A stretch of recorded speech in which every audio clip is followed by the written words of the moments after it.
Welcome, everyone. Today's episode of Living Life with James, I have Tara Ehmann, who is a licensed professional counselor and a nationally certified counselor like myself.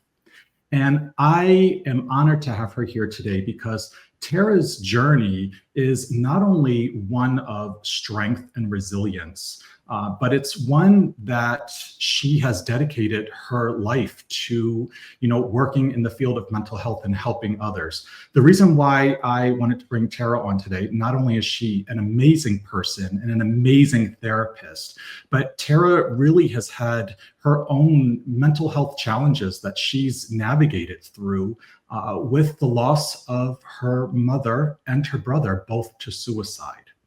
So please help me in welcoming Tara today and being able to talk about her journey and how it's impacted herself, as well as just inspiring herself through mindfulness and what she can offer other people through her story. So Tara, thank you so much for being here today.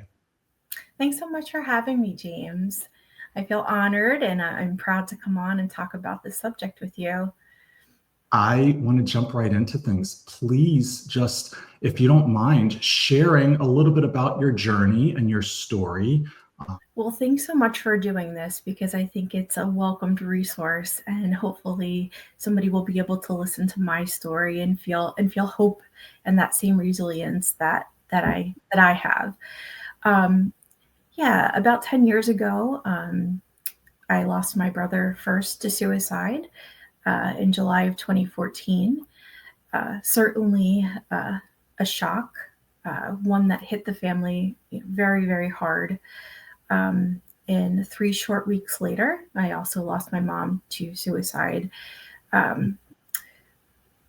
Inconceivable. Don't even know that I have the words to explain what that time was like, nor do I remember a ton of it, being so grief-stricken.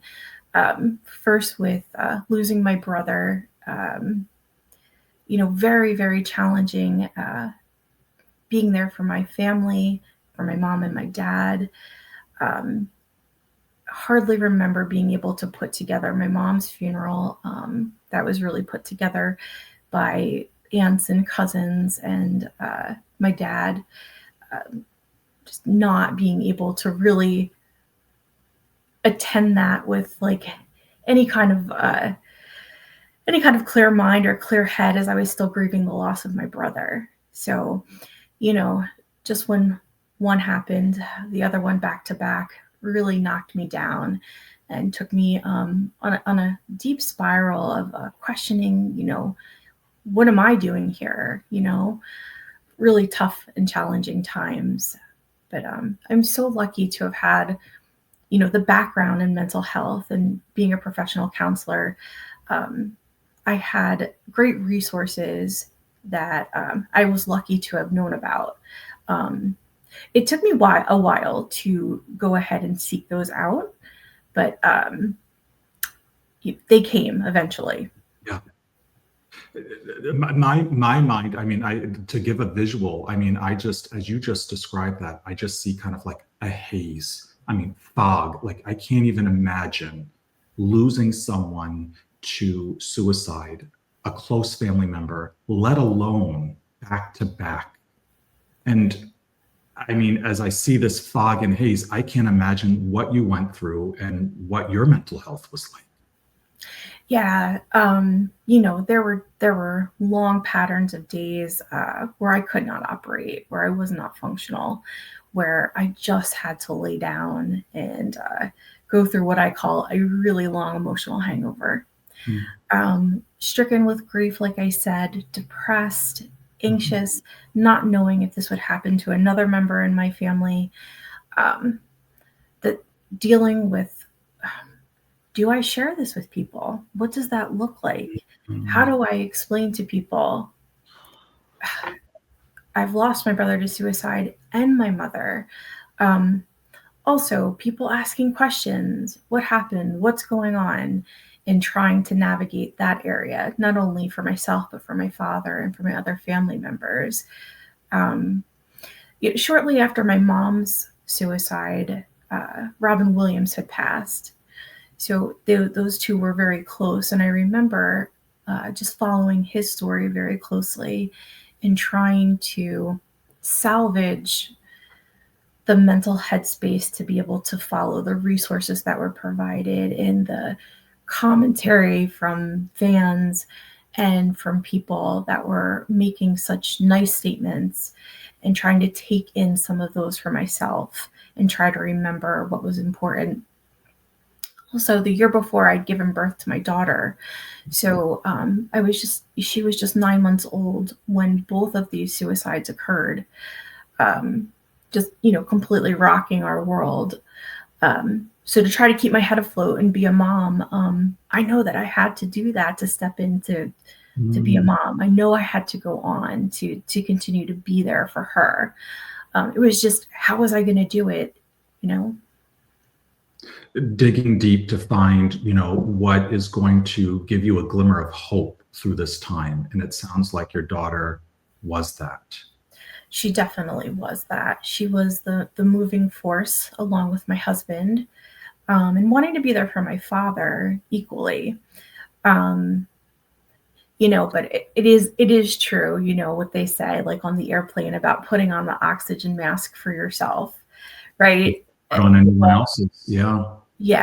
Yeah. So, the journey, believe me, was not an easy one, to say the least. I think, again, the first year was a complete haze of denial, of grief, of, that whole bargaining, this did not happen. How could this happen to me? And how could it happen twice? Could I have done more? As a counselor, there was this guilt. So that was hard to overcome. But I, myself sought professional counseling and was able to do some really great grief counseling, as well as join a support group for those that have been impacted by suicide. Tara, first of all, thank you for just being open and sharing. I mean, this is difficult. It's challenging. This is a heavy topic. And for us as therapists to be able to share, for you to be able to share your story, takes a lot. So I can't even imagine someone without your experience, without your background. My mind's going in a few directions. One, I'm thinking about, thankfully you had your daughter and family members, your father, to kind of provide some hope to keep moving forward. And, I think that's one topic to discuss, the what's next when you're going through something like this, when you're going through loss in general, no matter if it's suicide or however things may play out. How do I dig deep and not only take care of myself, but find a reason to keep continuing? Yeah, that's super important. I learned quickly to get over the why, to not go backwards and say, why did this happen? Knowing that I couldn't change the situation. And, I learned that through obviously talking with my counselor, but also in the support group. that was very pivotal for me, to be part of a group where I could relate to others and others could relate to me. It definitely was heavy, since it was two and not one suicide. So I struggled, I think, twice as long. But also, just having like a good support system of friends and family that were checking on me regularly, doing my best, the best I could. Yeah, going to work. No. Sorry to cut you off. What I was going to say is, even as therapists, we're human, right? We go through all of the same emotions and feelings and grief. And one of the biggest things I'm hearing is having support, a therapist for yourself, support groups, friends and family that you can turn to and be able to talk and help navigate through this. Yeah, absolutely. Those were, what tremendously helped me in my journey. Again, that relatability factor, knowing that I wasn't alone. You're talking about suicide with people who have not experienced it is difficult. there were a lot of sorries and a lot of how can we help? And it's a really tough question to answer. There's no short way to get over something like this. So, the text, the phone calls were so appreciated. Yeah. What is helpful? For listeners out there Yeah. that are experiencing loss, that have a friend or family member that is going through loss, right? We appreciate the text messages, the phone calls, but what have you noticed that was most helpful through this process, or any particular tools or things that people can do to help navigate the process of loss? Yeah. Connecting with a counselor was definitely helpful so that I could process my own emotions. Um, Taking myself out of that counselor role and relying on somebody else to walk me through the process and being vulnerable and doing it in my own time was absolutely, necessary. So, what I found helpful was like my counselor not pushing a topic or an emotion that I was not ready to deal with or talk about. I did rely heavily on texts and phone calls and visits from friends. It was helpful to know that people had not forgotten. And that was the biggest thing. And that was helpful in joining the group, right? Because in that group, people would also reach out. Um, I'm glad you said that because I think that there's something that can be overlooked when we think about someone going through loss.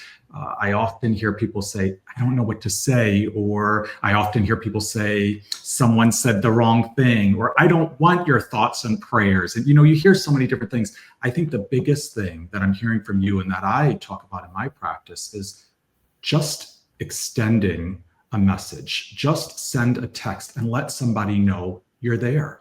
Right? It may yeah, not be something specific that they can do, but just reaching out and saying, "I'm here," and genuinely meaning it. "I'm here for you," whether I'm going to bring you dinner or whether I'm just going to text you, a silly message to lift your mood for a second. I'm here for you. That's probably the most important message. yeah, it was. What wasn't helpful is like, move on. You have your daughter to focus on. Absolutely. I knew those were things that I was going to need to do, but in the moment, I had to stay where I was at to be able to process, the feelings of anger, the feelings of confusion, the feelings of sadness. I Mhm. had to go through the grief to be able to get to those things, to be able to move on, to be able to be there fully for my daughter the way that I wanted to. Mhm. So that was extremely important. I'm glad you're bringing that up because listen, there's probably about a million different things that we can say that probably may not feel the best or may not be the best to say. What would you say? Knowing that you've been through this and being on both sides of the fence, if you were to have a friend or family member that is going through loss, no matter what type, what would Mhm. you say? What's a good response? What's a good message? I'm here for you night and day. Call Mm, whenever you need, text whenever you need. I'll be there. general, to the point. General, yeah, I find like if you ask questions, it leads like to too much of getting that person to have to think of something. I think it's better to make just a statement like, I'm there for you. Um, yeah, simple and to the point. That way I know that person's thinking of me and I'm more likely to reach out. Yeah. And the reality is your head could be, spinning with so many different thoughts and emotions. And we may not have time to get to those types of phone calls or messages, but just to look down and see I'm there for you, that can be so powerful. Yes, it really can be. It can be, at 2 o'clock in the morning when you're up and you're crying and just thinking about what has happened. If you go back and look at those texts, somebody's there. Mhm. During that time, I wouldn't hesitate to give that person a call, and talk out your feelings. Because you knew they were genuine, because you knew that Yeah. what they were saying was true. Yeah, for sure. I knew who I could count on. I knew who I could reach out to, and What is mindfulness for you? Yeah, mindfulness for me is creating a safe space where I'm connected in the moment. So I'm with myself, with my thoughts in the present moment. And you being with yourself, with your thoughts in the moment, how would you describe that as a part of your healing journey? So yeah, practicing mindfulness was no easy feat for me in the beginning, right? My therapist would say, hey, look, this is what you have to do. Yeah, yeah, Be in the moment, have self-compassion. It's not good or bad, it just is. yeah, And one moment at a time. And how is this going to work? This is silly. Like, how do you ground? Like, what are people talking about? yeah. Um, so I started with meditation, and I started very slowly, doing a meditation once a day, 1 to 2 minutes. Fortunately, I had the great pleasure of working for Headspace for a couple of years and was able to access their app. And it was a phenomenal experience, continues to be a phenomenal experience. I do use Headspace as my primary meditation app. And that's And really started to build. I was just going to say, I appreciate you saying that. So whether it's Headspace or, there's so many different apps or practices that I think are helpful because not many people can do a specific type of meditation. Some people may have difficulty focusing. Some Yes. people may not be able to sit in silence. Some people may be dealing with ADD and it's difficult. So to use these different apps to help you navigate or maybe give you different approaches is extremely beneficial. Yeah, there are so many wonderful ones and free ones. There are so many great apps that you can find that serve, I feel like, each population. Even music is, I find, so healing for myself. But I started, and then I started, just taking in little moments. So, like, for example, I love music. So just sitting in my car when I get home, we're always so rushed to get to the next thing. If there's a song on in the car that I like, which there generally is, since I am serious, I stay in the car till the song's over, and then I head in the house. So Yes. like that is like a simple practice of mindfulness that I've really come to appreciate. I Yes. try to not rush to the next thing, right? Because that's our lives. And especially as a parent, Yes. right? There's Yeah. always the checklist, so many things to do. So to be able to have that moment to put your mask on first Hmm. through music, which I absolutely love, is a way to just ground or center yourself. Yes. 100%. Yes. I use music probably as half of the mindfulness. My resets in between my sessions with my clients, I play a song, I do a short meditation, I kind of alternate the two. And simple grounding, which includes me just kind of sitting at my desk, touching my desk, Yeah. looking around my office, Yes. seeing all the great things I have, engaging all my senses, and then ending with lavender. I keep like a set of essential oils on my desk, and then just like smelling something really nice at the end is very helpful. Tara, you just gave us a beautiful description of being able to ground yourself, be in the moment. What I talk about with my clients are inviting the senses. And you Mhm. just walked us through that. So I'll say, thinking of your senses, being able to touch something. So as you just described, touching your desk, I will always have a cup in hand, ASMR, right? And Yep, just yep, being able, or a fidget toy, or, some people, it could be a soft blanket. yes, As you just mentioned, looking around, I will always look around or go stand outside. As you said, lavender, for me, the same. Lavender, citrus, having that lemon or mint, right? There's something that as we're touching and smelling and looking around, that brings us to living in the moment and a sense of gratitude. yes, 100%, definitely. I am so grateful to be here, right? Have it reflecting on 10 years ago and what 10 years ago looked like. I could have never imagined me getting to this point. A feeling of peace, a feeling of stability, Mhm. a feeling of a better sense of my own mental health and this continued peaceful practice of mindfulness, which has been a saving grace for my own mental health. Well, your journey has really it's kind of your perspective and also kind of deepen your passion for life, for you, your family, and also your clients from what you've been through. I think you Mhm. have just a different awareness and you're able to reflect and be mindful in a different space Mhm. than you were, 15, 20 years ago. Absolutely. I think working with clients for me, I feel so grateful to be part of people's journey. And Mhm. through working with clients, I have a great, excuse me, better understanding of that resilience factor and can really appreciate that people go through very tough things. And as I started working more with clients in my own practice, in my setting, I've discovered there are so many stories of resilience and hope.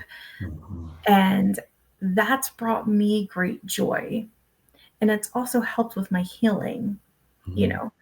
I say selfishly, but professionally as a counselor, it's helped me understand that the world is huge and it's filled with huge issues. But there's so much resilience and there's so much behavioral activation and so much goodness that it really does warm my heart. What would you say was the biggest lesson for you as you went through this journey, or just kind of where you are now, personally, professionally, what got you to this point? One of the biggest lessons. The biggest lesson was trusting in myself. Mm, tell Uh, me there more. were there were just so many points that I thought, how am I going to overcome this mountain? And every day, this may sound cliche, but I put my feet on the floor and I am truly grateful for persevering, for overcoming what Mhm. I hope to be the hugest obstacle in my life. As people are listening, thinking about one piece of advice that you would give, I guess people that are struggling with mental health, Mhm. um, whether it's something that they've experienced, whether it's loss, one piece of advice you would give. One piece of advice I would give is to reach out, whether it's to 988, whether it's to your best friend, whether it's to your mother, your father, your brother, cousin. You're worth it. Make the investment in yourself and don't ever give up. I love that. Make the investment in yourself. There are so many resources, knowing that you are worth it. Tara, Mhm. thank you so much for that. I think that's so important. That is so powerful because we get lost. We get lost in, as I described earlier, a haze or a cloud or a fog with mental health issues. They can really take hold, right? And next thing you know, you're in the bed with the covers pulled over your head and not taking care of yourself. Absolutely. Absolutely. Yeah, absolutely. Yeah, making that investment. I made so many great investments, as I mentioned. Well, and so what I'm hearing from you is as you went through this journey, it's about connection. It's about kind of deepening your sense of self, right? I mean, I'm hearing you say going on walks or hikes, right? Maybe whether it's connecting with nature or just having that time to reflect. There was something that it woke you up in some ways. Yeah, it did. And I know, I want to just say, like, I know that some of the things I'm mentioning cost money, right? So not everybody can afford to go to a wellness retreat, or not everybody can download the app that costs money. And I totally get that. And for those things, I borrowed money. I did what I had to kind of in the moment, right? Um, to be able to get there. But there are so many free resources that I've taken advantage of. Again, suicide prevention group, getting involved with local resources, becoming a part of local charities and organizations with walks that represent suicide awareness, Mhm. uh, giving back to the community. So there are so many lovely free things that people can take advantage of. I'm glad you said that. I think especially with the internet these days, there's so much available and so much at our fingertips. And one of the biggest things that I'm hearing from you is this concept of mindfulness. Mhm. And that doesn't cost anything. To be No. able to look it up, to practice on your own, to maybe watch some YouTube or social media links, as long as they're good and healthy and reliable sources. Mhm. These are little things that we can do for free to be able to teach us how to be able to ground ourselves, to live in the moment. Free apps. So Yeah. yes, to your point, while there are things that may cost significant amount of money, there's also things that are free, no budget, and we need to make sure that we're taking advantage of them. Mhm. And the thing about mindfulness too, I just want to state is like, don't give up on it. Keep practicing, right? It's about progress, not perfection. So if you just hang in there and keep practicing it, it will come. Let's, as two therapists here, let's talk about some mindfulness. So I would love to hear, uh, when you think mindfulness, what are some tools or tips that come to mind? What are some other practices? We've mentioned, apps. We mentioned the five senses, just kind of taking it in from smell, taste, touch. What are some other things that come to mind, or some other ways to kind of be mindful or to ground yourself that comes to your mind? I think, as I'm doing my work, I'm understanding that people really love positive affirmations, right? So there's this whole self-compassion component to mindfulness where Mm.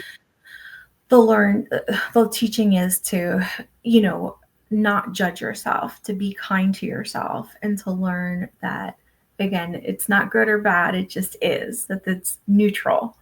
So I'm a big fan of positive affirmations and positive self talk.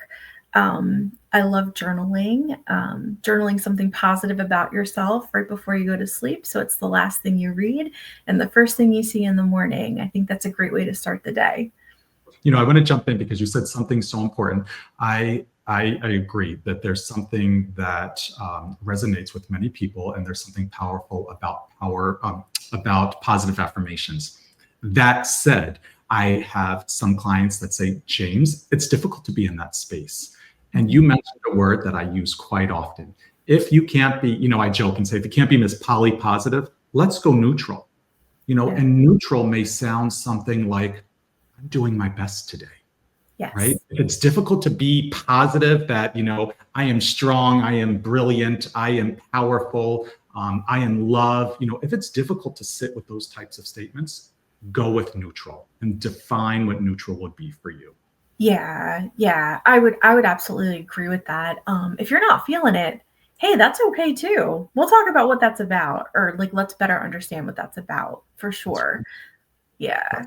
even, journaling, again, great concept. Some people, it can be a lot. And so the message that I have for you is, let's just dip our toe in the water, take out a journal or the notes section of your phone. And it could be Yep. just bullet points, right? It doesn't have to be long entries or No, this blog like, segment, something quick and easy. Hey, journaling can be doodling in a notebook, right? And absolutely. yeah, and so I tell people that we can make this what works for you if these topics sound overwhelming. Yeah, another a strategy about journaling, I think one of the ones I used when I was going through the suicides was my counselor had just gave me a suggestion to write in my phone, "You're okay." And so I Mm. looked at that for probably 2 years. I wrote it once, "You're okay." So that's, grounding in my head.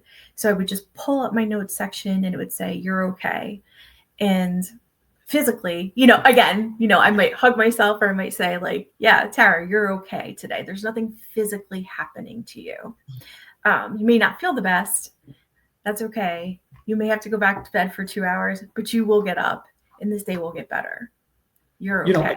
keep us in the moment. And there's something, listen, we're always on our phone. And if you were to just pick up your phone real quick and look, and it's a screensaver or send something that says you're okay, it's a quick second. And sometimes that can just help push us through the next few minutes or next few hours of our day. Absolutely. Yep. 100% You know, agree. as I'm hearing you say this, Tara, it's really, it's being creative and finding what's going to work for you, because it could be something, a message on the phone, journaling. I'm talking about, in this day and age, we got to be careful, but, using social media to our benefit, as we all know, the world of algorithms. And the reality is, if you're pulling up things on mental health journey, positive things on mental health journey, or life coaching, or different therapy styles or mindfulness, these algorithms recognize it. And there could be something beneficial about looking at a quick TikTok on taking care of your health or your emotional needs and happiness.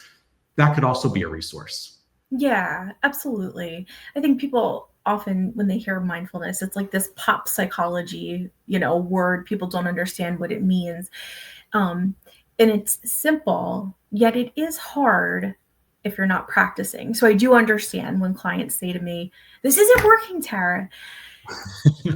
It is a moment by moment thing, and it just takes practice. But I promise that it does work. I promise.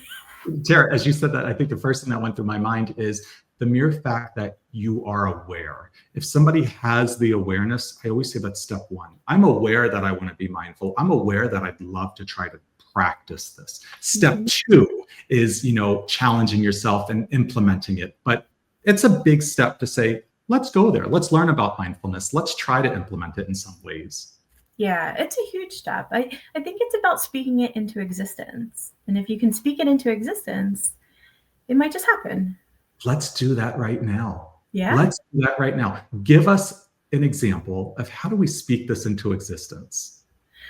Yeah, I would recommend to anybody just talking about it. Talk about it with your friend. Talk about it again, your supports. Like, hey, what do you do for self-care?